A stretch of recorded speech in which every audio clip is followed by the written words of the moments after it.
But now, let me turn to the other subject I promised to discuss this evening, the future. There are now 17 months left in this administration, and I want them to be prosperous, productive ones for the American people.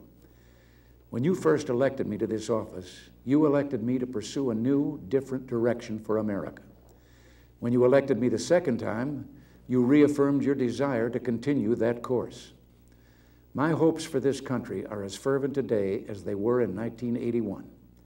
Up until the morning I leave this house, I intend to do what you sent me here to do: lead the nation toward the goals we agreed on when you elected me. Let me tell you where I'm going to put my heart and my energies for the remainder of my term.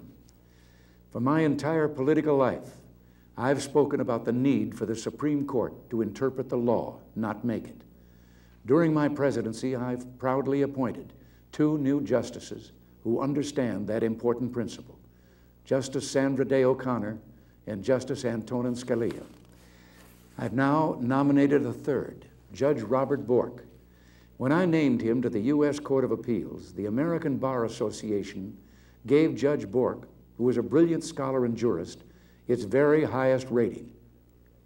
As a member of that court, Judge Bork has written more than 100 majority opinions and joined in another 300. The Supreme Court has never reversed a single one of those 400 opinions. His nomination is being opposed by some because he practices judicial restraint. Now that means he won't put their opinions ahead of the law. He won't put his own opinions ahead of the law. And that's the way it should be. Judge Bork would be an important intellectual addition to the court, and I will fight for him because I believe in what he stands for. As soon as the Senate returns from its recess next month, it should consider Judge Bork's qualifications and then vote yes or no, up or down. This nation and its citizens deserve a full bench with 9 justices when the court convenes in October. In the months ahead, I also hope to reach an agreement, a comprehensive and verifiable agreement, with the Soviet Union on reducing nuclear arms. We're making real progress on the global elimination of an entire class of nuclear weapons. The U.S. and Soviet Intermediate Range, or INF missiles. I first proposed this idea to the Soviets back in 1981. They weren't too keen on it, and in fact walked out of the negotiations at one point.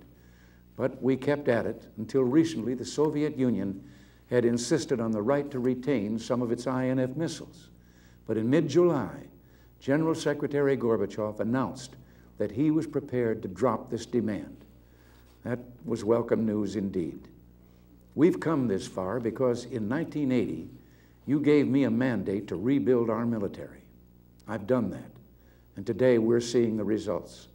The Soviets are now negotiating with us because we're negotiating from strength. This would be an historic agreement. Previous arms control agreements merely put a ceiling on weapons and even allowed for increases.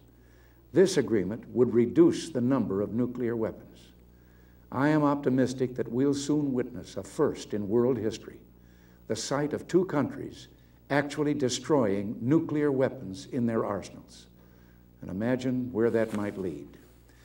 We're also ready to move ahead on a START agreement that would cut intercontinental nuclear forces by 50%, thereby eliminating thousands of nuclear missiles. I urge the Soviets to move ahead with us.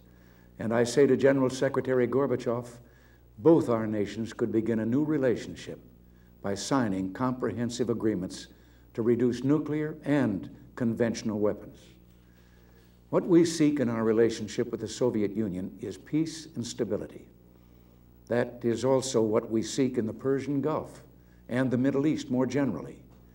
And bringing stability to this troubled region remains one of the most important goals of my presidency.